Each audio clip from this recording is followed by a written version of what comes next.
MSME scheme ద్వారా SC ఎస్టీలకు చెందిన సబ్సిడీపై వాహనాలు తీసుకోవడం జరుగుతుందని రాక్ సెరామిక్ మాల మహానాడు జాతీయ అధ్యక్షుడు ఆర్ఎస్ రత్నాకర్ తెలిపారు. గత ప్రభుత్వంలో ఎంఎస్ఎంఈ స్కీమ్ కింద వాహనాలు తీసుకోవడం జరిగింది అని, దానికి సంబంధించి సబ్సిడీ పడలేదని రాక్ సెరామిక్ మాల మహానాడు జాతీయ అధ్యక్షుడు ఆర్ఎస్ రత్నాకర్ పేర్కొన్నారు. సోమవారం కాకినాడ జిల్లా కలెక్టర్ వద్ద ఎస్సీ ఎస్టీ బాధితుల ఆధ్వర్యంలో ధర్నా కార్యక్రమం చేపట్టారు.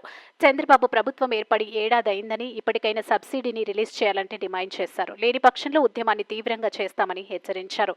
ఈ కార్యక్రమంలో డిప్యూటీ రమణ, దాసరి గౌరీశంకర్, సత్యబాబు, మరియమ్మ తదితరులు పాల్గొన్నారు. తెలుగు రాష్ట్రాల్లో ఉన్నటువంటి దళిత సోదరులారా, మీకు అందరికీ ఒక విన్నపం. మన ఎస్సీ సోదరులందరూ కూడా ఎంఎస్ఎంఈ దళితులకి ఇచ్చేటటువంటి సబ్సిడీ స్కీమ్లో వెహికల్ తీసుకుని 4 సంవత్సరాలైంది. దళితుల హోల్సేల్ మేనమామ జగన్మోహన్ రెడ్డి ప్రభుత్వంలో తీసుకున్నారు మిత్రులారా. ఇంతవరకు కూడా సబ్సిడీ ఏమైందో ఎవరికి తెలియదు. మరి చాలామంది అయితే అప్పులతో మరి కుటుంబాలు అయితే డిస్ట్రాయ్ అయిపోయినాయని చెప్పేసి సందర్భంగా మీకు తెలియజేస్తా ఉన్నాను. కొంతమంది అయితే అప్పులు తీసుకున్నటువంటి ఓనర్స్ ఎవరైతే ఉన్నారో వాళ్ళు చనిపోయారు మిత్రులారా. ఈ రోజుకి కూడా వాళ్ళ సబ్సిడీ రాలేదు.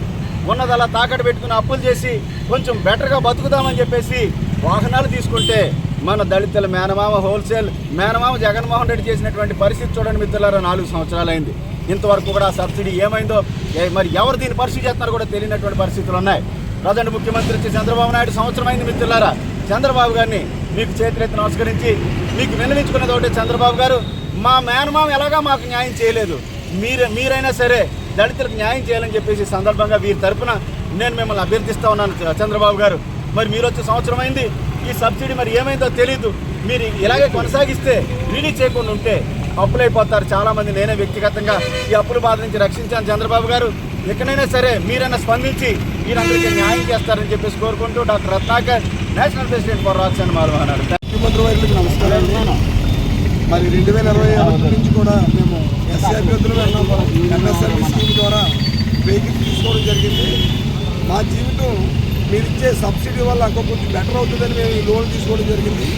కానీ ఇందులో మాకున్నది తాకట్టు పెట్టి లోన్ తీసుకున్న తర్వాత ముందు జీవితం కన్నా ఆ వెహికల్ తీసుకున్న తర్వాత మా జీవితం దుర్భరమైన జీవితం అయిపోయింది. మాకు ఎవరు అప్పు ఇవ్వట్లేదు, వాహనాలు కాపాడుకోవడానికి మీరు సబ్సిడీ ఇవ్వట్లేదు. ఈ సబ్సిడీ కానీ రిలీజ్ చేయకపోతే మా కుటుంబాలతో మేము అందరం చనిపోవాలి తప్ప మాకు వేరే మార్గం లేదండి. అందుకని మీరు గమనించి మా మీద దయించి మాకు ఇవ్వాల్సిన సబ్సిడీని మీరు ఇచ్చి మా జీవితాన్ని ఒక నూతనమైన జీవితాలుగా తీర్చిదిద్దుతారని ప్రభుత్వం వారిని సామాన్యంగా కోరుకుంటున్నాను.